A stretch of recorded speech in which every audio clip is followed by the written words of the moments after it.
Bien. Donc, je suis content d'être pour cette troisième intervention. Je suis content d'être parmi vous. Je remercie Magali d'organiser cette occasion maintenant à peu près tous les 2 mois, je crois. Je suis intervenu la première fois pour parler de l'histoire des sciences en France. La deuxième fois, c'était sur l'histoire des chiffres. Et cette fois-ci, on va voir les sciences de l'espace, que j'aurais pu appeler l'histoire du ciel, parce que dans toutes les civilisations, le ciel est à la fois fait appel à l'imaginaire, à la poésie, à la littérature, mais en même temps, le ciel, c'est quelque chose qui est devenu, à notre époque contemporaine, quelque chose de scientifique.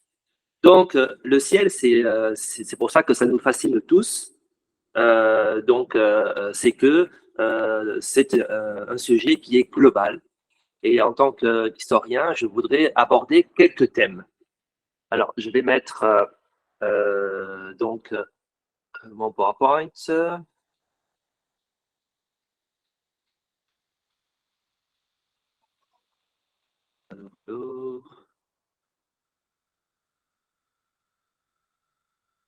Ok, on le voit. C'est bon? Oui, c'est bon. Bien, merci. Alors, comme je sais que tout le monde, il n'y a pas que des personnes qui sont des départements de français, il y a aussi des scientifiques qui ont appris le français et parfois depuis longtemps. J'ai décidé cette fois-ci d'écrire beaucoup plus sur le PowerPoint. Comme ça, c'est peut-être moins difficile pour les scientifiques qui n'utilisent pas le français au quotidien. Vous pourrez suivre très largement ce que je dis avec ce qui est écrit sur le PowerPoint. En plus, comme les fois précédentes, je remercie Rose qui a intégré du chinois dans mon PowerPoint, mais je lui ai pas donné tout le PowerPoint, donc il y a du chinois que sur une partie. Voilà. Alors, quand on pense donc à l'espace, quand on pense au ciel, en tant qu'historien, je pense à deux mots, qui est la mythologie et l'astronomie, parce que l'homme, l'être humain, dans toutes les civilisations, bien évidemment, il regarde toujours au ciel, parce que tout ce qui est au ciel est pour lui un sujet de grande interrogation. Et c'est pour lui quelque chose qu'il ne peut pas accéder.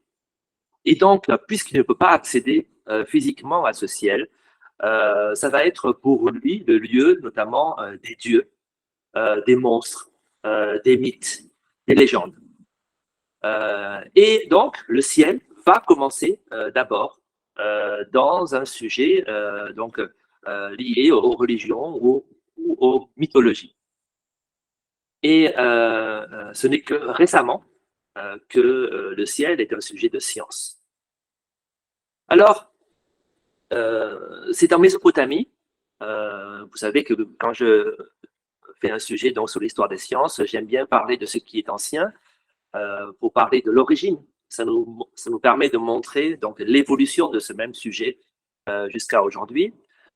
Et c'est la Mésopotamie, donc cette civilisation, qui a utilisé la première massivement le sujet du ciel dans sa religion et dans sa civilisation. Et progressivement, cette mythologie va créer sa propre étude scientifique que nous appellerons l'astronomie. Des astronomes, il y en a dans toutes les grandes civilisations. Il y en a dans la Chine antique, il y en a dans la Grèce antique.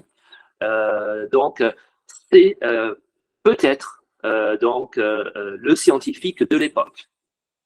Alors, nous le verrons, le sujet de l'astronomie, c'est à la fois réellement scientifique, puisque notamment chez les Grecs, l'astronomie va être reliée aux mathématiques. Mais c'est aussi une science pas très exacte, puisque par définition, à cette époque, on ne peut pas vérifier, on n'a pas de machine pour vérifier ce que l'on pense. Mais je pense qu'il ne faut pas faire une erreur, c'est-à-dire qu'aujourd'hui, on pense que ce qui est scientifique doit être exact et vérifié. C'est notre vision un peu simpliste des sciences, mais dans les périodes anciennes, dans les civilisations anciennes, les sciences n'étaient pas aussi fermées que ça, et les sciences faisaient partie donc des sciences humaines, et donc on pouvait réfléchir, même si on n'avait pas la certitude.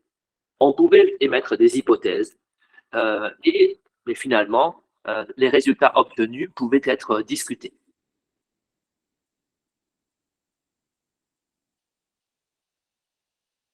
Alors, je vais commencer par, donc, puisque nous sommes dans un sujet très général aujourd'hui, donc je vais vous conseiller d'abord 4 livres et aussi des grands auteurs. Ça vous permettrait de pouvoir lire le plus souvent donc, en français, parce que même si les auteurs ne sont pas français, il y a des versions françaises. Ça vous permettrait un peu de rentrer dans ces sujets. Le premier, donc, à gauche, Philippe Dutart. Donc, il a fait un livre que je trouve vraiment extraordinaire. C'est les instruments de l'astronomie ancienne, de l'Antiquité à la Renaissance. Et on voit vraiment tout l'imaginaire de ces scientifiques de l'époque. Comme je disais tout à l'heure, on a une définition aujourd'hui un peu des sciences qui est souvent caricaturale. Et à cette époque, les scientifiques, les philosophes et les poètes, ça pouvait être les mêmes personnes. Et donc, c'est grâce à cet imaginaire qu'on a pu construire les premières constructions, les premières mécaniques qui sont vraiment très ingénieuses. Et ce livre, les instruments de l'astronomie ancienne, montre donc la variété et la très grande créativité donc, de ces civilisations anciennes concernant l'astronomie. Le deuxième livre raconte donc Euclide, qui est probablement le plus grand mathématicien de l'humanité, puisque aujourd'hui la base des mathématiques modernes sont basées sur les travaux d'Euclide. Donc, si on veut bien comprendre la construction de ces mathématiques grecques qui ont fait les mathématiques modernes, il faut bien comprendre la vie d'Euclide parce que ces mathématiques-là ont aussi une culture. Donc cette culture mathématique est intéressante à connaître parce qu'aujourd'hui d'ailleurs on le voit chez les collégiens et chez les lycéens. Aujourd'hui on enseigne les mathématiques en le déconnectant de la culture des mathématiciens qui ont inventé les théories mathématiques. Et à cause de ça, il y a beaucoup de collégiens et de lycéens qui sont très mauvais en mathématiques.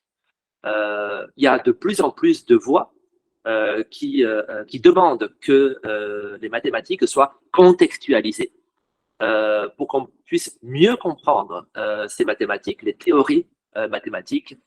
Et s'il faut connaître des mathématiciens, alors il y en a qui sont très célèbres dans l'Antiquité grecque, que ce soit Thalès ou Pythagore aussi.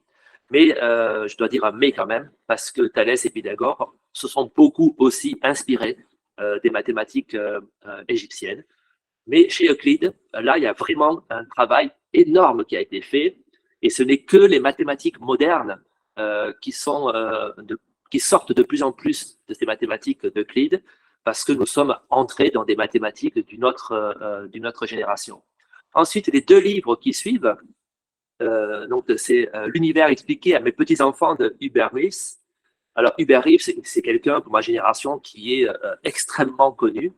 C'est un astronome, il a été très médiatisé, très très médiatisé. Il a fait beaucoup de documentaires. Si vous allez sur YouTube, vous trouverez beaucoup de vidéos de Hubert Reeves qui parlent d'astronomie, qui parlent de l'univers, du cosmos, et qui parlent de façon simple. Et donc, on n'a pas besoin d'avoir fait 10 ans d'études scientifiques pour pouvoir comprendre ces mathématiques-là. Alors, pour les scientifiques qui nous écoutent, je vous conseille de d'écouter ces vidéos ou d'acheter les livres d'Hubert Reeves parce que c'est l'occasion là de voir ce domaine expliqué en français, bien sûr. Et comme je le disais tout à l'heure, cette culture scientifique francophone est très importante. Donc, Hubert Reeves, c'est vraiment une référence, soit en vidéo, soit en livre, que je vous conseille. Il y en a beaucoup, beaucoup. Et c'est très, on peut facilement entrer dans ce qu'il dit. Et l'autre, qui est un Américain extrêmement connu, bien sûr, Stephen Hawking, lui, il est très, très, très célèbre parce qu'il a vraiment révolutionné les sciences. Et il a fait lui aussi de grands documentaires et il a écrit des livres qui sont aujourd'hui parmi les plus grandes références actuelles. Et ce qui est intéressant chez Hawking, c'est qu'il va aussi sortir des sciences à travers notamment ce livre, puisque le titre c'est « Y a-t-il un grand architecte dans l'univers ?» C'est-à-dire, est-ce qu'il y a un Dieu, par exemple? Et donc, le fait que les grands scientifiques se posent ces questions-là, je trouve que c'est très important parce que je reviens à ce que je disais tout à l'heure par rapport aux civilisations anciennes. Les scientifiques des civilisations anciennes s'intéressaient à la philosophie et à la littérature. Aujourd'hui, on a de plus en plus tendance à s'intéresser soit à la littérature et pas être scientifique, soit être scientifique et pas s'intéresser à la littérature. Donc, je trouve intéressant que ce grand scientifique ait collaboré à un livre sur ce sujet qui est à la fois qui est plus un sujet philosophique qu'un sujet religieux, mais en tout cas qui est un débat entre les sciences humaines et les sciences. Donc voilà, ces deux grands auteurs, Hubert Reeves et Stephen Hawking, sont pour moi bien sûr des références. Alors, de tout temps, les hommes ont été confrontés à une myriade d'astres, c'est-à-dire qu'ils voient dans le ciel, il y a surtout la nuit, bien évidemment, ils voient beaucoup d'étoiles, ils voient des planètes, ils voient donc le soleil, ils voient la lune. Et pour eux, c'est vraiment une grande source d'interrogation, surtout pour les premiers hommes. Et donc finalement, chaque société humaine, chaque culture va interpréter ce ciel omniprésent et on va y mettre dedans ces dieux et ces monstres. Alors, pourquoi ces dieux et ces monstres? Parce que de ce ciel pouvait arriver à la fois la vie et la mort. Pourquoi la vie? Parce que il faut bien qu'il pleuve. Si on veut, s'il n'y a pas la pluie, on ne peut pas avoir l'agriculture. Et l'essentiel de l'économie humaine dans l'époque ancienne jusqu'à très récemment, jusqu'à l'époque industrielle, donc les sociétés humaines vivent principalement de l'agriculture et tout dépend bien sûr de la pluie. Donc ce ciel-là, il donne la vie, mais en même temps, il peut donner la mort parce que dans d'autres sociétés, dans les déserts par exemple, où il fait extrêmement chaud, donc ce ciel et ce soleil peuvent être meurtriers. Puis donc on peut imaginer qu'il y a des dieux et des monstres parce qu'il y a forcément quelqu'un qu'il faut prier, un dieu qu'il faut prier pour avoir donc la pluie, ou alors pour justifier qu'il y a des monstres ou des dieux mauvais qui peuvent provoquer la mort à travers un soleil trop présent ou alors une pluie trop grande. Ensuite, c'est dans le ciel aussi qu'on va commencer à imaginer des signes annonciateurs ou ce qu'on peut aujourd'hui dire des signes qui peuvent expliquer le présent et le futur. Alors, c'est plus que de la voyance. Aujourd'hui, ce mot d'ailleurs serait galvaudé, mais c'est là, on va essayer de comprendre scientifiquement quel va être cet avenir. Pourquoi? Parce qu'il y a notamment, il y a les dieux dans le ciel. Et donc, s'il y a les dieux dans le ciel, peut-être que les dieux nous expliquent quel est notre chemin. Alors, là aussi, ça fait référence à une notion religieuse et philosophique qui est la prédestination. Alors, la prédestination, ça veut dire qu'on va naître et nous avons un destin qui est tracé par un dieu ou des dieux. Et donc, si les dieux connaissent notre destin, dans ces cas-là, ils peuvent nous montrer, nous indiquer le chemin de ce destin-là. Et donc, c'est là que on va commencer à créer ce qu'on appelle des cosmogonies. Les cosmogonies, qui est en rouge, je l'ai expliqué, donc il y a un mot chinois, c'est, on va essayer d'expliquer l'origine de l'humanité, l'origine de la Terre, l'origine des civilisations, et c'est dans le ciel qu'on va essayer de comprendre cela. Alors, là où nos télescopes, alors les télescopes, ce sont les machines qui nous permettent de comprendre, de voir au loin, nous donnent aujourd'hui à imaginer d'énormes bulles de gaz, c'est-à-dire si avec le télescope, on voit du gaz, on voit des planètes, on voit des étoiles, mais les premières civilisations n'avaient pas ces outils. Et donc, quand ils regardaient les étoiles dans le ciel, par exemple, les Inuits, vous avez le nom chinois, donc c'est une civilisation du Nord. Les Inuits, ben, eux, ils voyaient des lacs brillants. C'est-à-dire qu'ils voyaient de l'eau, des lacs à la place des étoiles. Et les Grecs, eux, ils voyaient donc des trous dans le ciel. Mais ils se disaient, c'est tout noir, il y a des points blancs. Mais ils imaginent que ces points blancs ou jaunes, en fait, ce sont des trous. Et c'est ça qui pourrait montrer, qui pourrait expliquer ces étoiles-là. Et à travers ces trous, on y voit le feu sacré, donc le feu des dieux, à travers ces trous. C'est pour ça que c'est jaune ou c'est blanc. Donc là, on avait les premières explications simples de ce que l'on pouvait voir dans le ciel. Et petit à petit, on va commencer à voir de plus en plus d'étoiles, à étudier le ciel, et on va vouloir les cartographier. On va vouloir faire des cartes. Mais si on se contente de mettre des points sur un papier ou ou des points sur des bois, ben, c'est pas facile de faire une carte. Donc, pour faire une carte, le plus simple, c'est de rassembler les étoiles dans une forme que les êtres humains connaissent. C'est-à-dire que on va créer donc des constellations. Alors, le mot est écrit en rouge sur le PowerPoint en bas, avec le mot chinois. Donc, une constellation, donc on va rassembler des étoiles qui vont avoir une forme connue. Alors, ça peut être un animal, ça peut être un objet, ça peut être des dieux. Et donc, grâce à ces constellations, donc on va commencer à faire des cartes.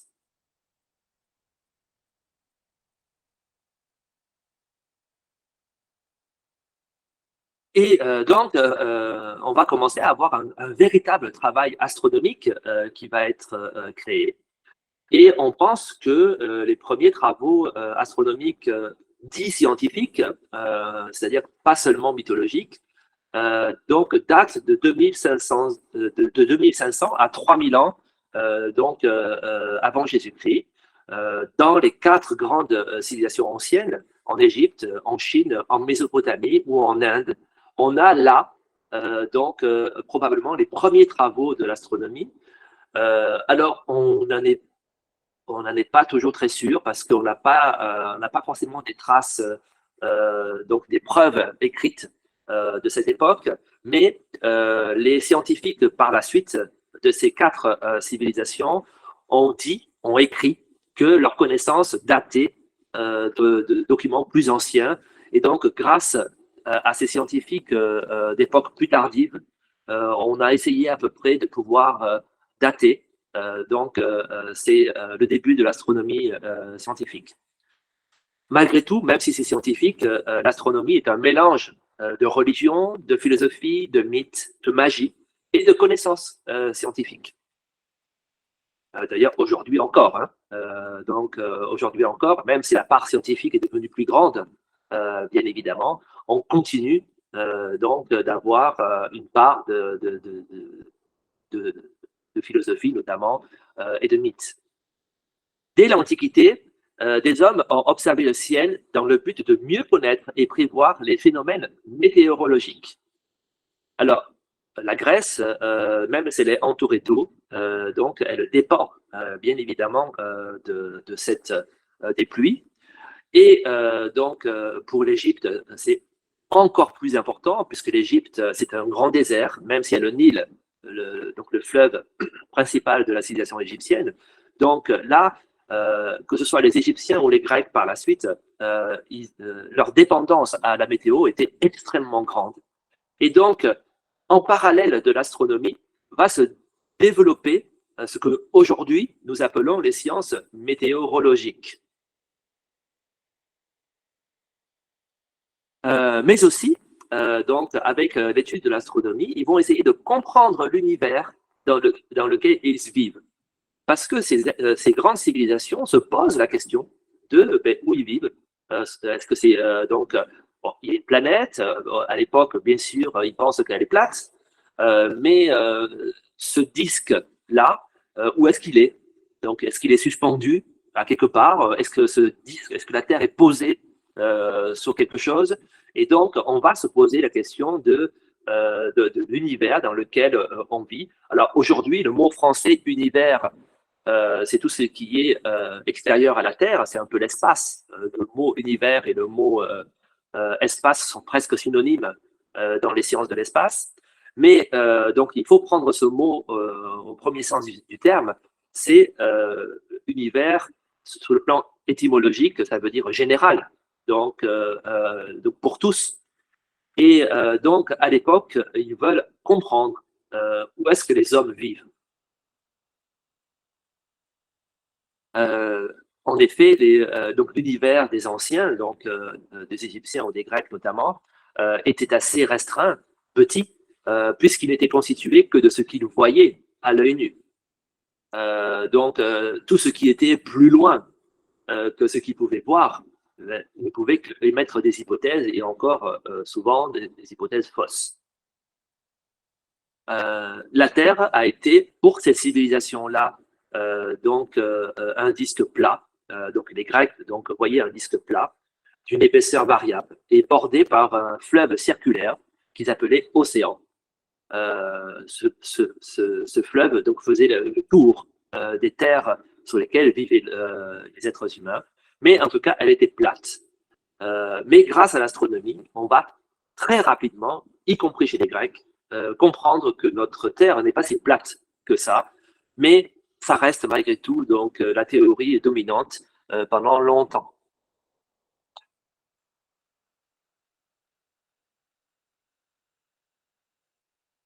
C'est pour cela, en tout cas, que chez les anciens, tant que ce ciel n'est pas accessible scientifiquement par des machines, comme on pourra le faire plus tard, le ciel est considéré comme le domaine des dieux. Et c'est pour ça que on va donc donner à ces planètes le nom des dieux. Bon, vous savez que, bon, mis à part quelques exceptions où il n'y a pas le nom de Dieu, mais donc ces grandes planètes, donc Jupiter par exemple, Neptune, donc ce sont des planètes avec le nom des dieux. Et c'est la preuve de ce lien donc ancien qui est fait entre la mythologie et les sciences de l'espace, l'astronomie. Ils expliquaient ainsi les désordres ou toute manifestation céleste comme des avertissements divins. C'est-à-dire que quand il n'y avait pas la pluie, ou au contraire, quand il y avait donc des inondations, c'était interprété comme une punition des dieux. Et cela va rester très longtemps. C'est une idée qui fait que si on va prier les dieux, eh bien on aura donc la météo, le climat beaucoup plus favorable, notamment pour les cultures. Mais très vite, les hommes constatent qu'un ordre est établi dans l'univers. C'est-à-dire, quand je dis un ordre, c'est-à-dire que tout n'est pas, s'il y avait seulement des dieux et des monstres, il n'y aurait pas un ordre scientifique, il n'y aurait pas un fonctionnement scientifique. Parce que les monstres feraient que des choses qui ne sont pas prévues, les dieux aussi. Donc là, ce n'est pas le cas. On s'aperçoit que le fonctionnement des planètes ou de la Lune et du Soleil obéit à une logique et à des répétitions. Alors pourquoi je dis le mot répétition? Mais dans les archives anciennes, notamment en Chine, on s'aperçoit que il y a des éclipses à des dates des éclipses, c'est quand le ciel, c'est quand la lune ou le soleil est caché. Et donc là, ces éclipses reviennent à des dates très régulières. On le voit très clairement, ça, dans les archives chinoises. Donc, ils se disent, mais si les éclipses reviennent à des dates particulières, c'est que ce ciel, il est organisé scientifiquement. Ils cherchent donc des explications en exerçant une démarche scientifique. Ils vont essayer de voir et de comprendre donc ces actes qui se répètent. Puis, ils émettent l'hypothèse d'une explication mathématique des mouvements célestes. C'est là qu'il va y avoir un grand changement dans la relation entre l'être humain et le ciel. C'est notamment donc en Grèce, même si les Égyptiens leur ont apporté quelque chose, et puis les Babyloniens aussi donc aux Égyptiens. Donc, c'est que les mathématiques vont révolutionner cette façon de voir le ciel. Le seul problème des Grecs, c'était que leurs mathématiques, leurs nombres et les mathématiques sont assez compliqués à gérer. Mais malgré tout, donc, les mathématiques vont permettre de pouvoir réfléchir donc à ce fonctionnement mécanique donc, de tout ce qu'il y a dans le ciel. C'est ainsi que les constellations aussi vont servir de boussole aux marins. Les poètes trouvent dans la voûte céleste une source d'inspiration et les agriculteurs adaptent leur culture en fonction des phénomènes célestes. On va comprendre, les agriculteurs, vous savez, ils n'ont pas besoin d'aller à l'école. Souvent, on va transmettre de génération en génération parce que les anciens vont leur transmettre que il faut cultiver à tel moment ou il faut cultiver telle sorte de plante et que tout dépend du climat. Et donc là, ce climat-là, finalement, va permettre donc à l'agriculture de s'améliorer parce qu'on va comprendre ce fonctionnement du soleil, de la lune, des jours, de l'année, des saisons. Et cette science vient notamment d'Égypte, en tout cas pour nous les Européens, parce que les Grecs sont allés les chercher en Égypte, mais on sait que l'Égypte, donc, c'est beaucoup inspiré aussi des Babyloniens, et la théorie encore veut que les Babyloniens se sont beaucoup inspirés des sciences indiennes. En tout cas, cette astronomie en tant que telle, donc c'est une que nous on utilise en Europe et qui va devenir la base des sciences modernes occidentales puis mondiales. C'est une science qui est née entre l'Égypte et la Grèce.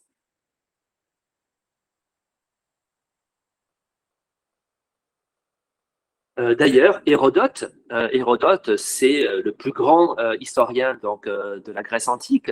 Il va parler lui-même de l'héritage des Égyptiens, puisque c'est lui qui nous apprend que l'année civile égyptienne comprenait déjà 365 jours regroupés en 12 mois de 30 jours.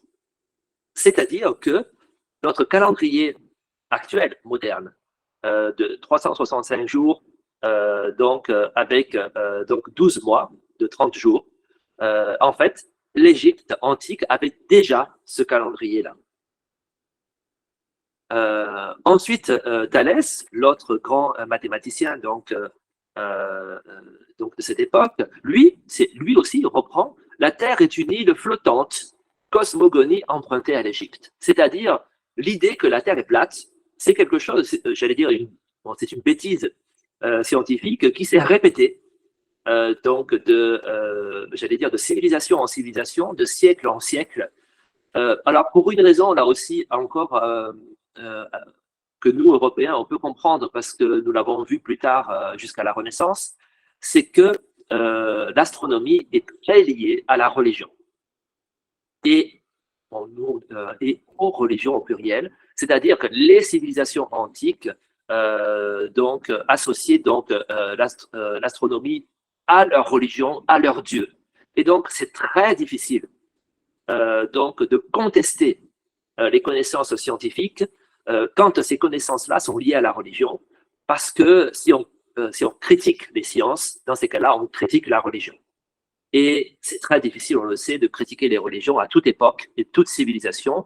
D'ailleurs, nous en Europe, jusqu'à la Renaissance, on va condamner à mort de nombreux scientifiques qui oseront critiquer le point de vue chrétien, notamment, de l'astronomie. Donc, c'est pas quelque chose de nouveau. Il n'y a pas que le christianisme qui a fait ça. Donc, c'est quelque chose qui est donc depuis l'origine donc un problème. Et le grand Thalès lui-même répétait cette même erreur. Alors, éveillé donc aux mathématiques par Théodore de Cyrène, donc ce mathématicien-là, Théodore de Cyrène, 470 398 avant Jésus-Christ, il est considéré probablement qu'il y en avait d'autres peut-être avant lui, mais en tout cas, lui, il est considéré comme le premier grand mathématicien grec qui a associé de façon plus scientifique, plus systématique, donc les mathématiques à l'astronomie. Et on peut, entre guillemets, le considérer comme le premier scientifique astronome à l'européenne, c'est-à-dire qui va réfléchir à l'astronomie par les mathématiques. Et ça, c'est quelque chose, je le montrerai plus tard, qui va devenir par la suite une particularité des sciences à la française, puisque l'astronomie, y compris anglo-saxonne, est basée sur la physique, donc parce que notamment l'Angleterre a eu de très grands physiciens, et donc le monde anglo-saxon se fonde sur la physique, tandis que le biais français, donc la particularité française, a été de beaucoup s'appuyer sur les mathématiques, ce qui permet d'avoir une autre vision de cette science, donc des sciences de l'espace, qui est caractéristique de la France, mais en fait, cette caractéristique française remonte donc aux Grecs, et notamment à ce grand mathématicien grec, Théodore de Cyrène. Donc, d'ailleurs,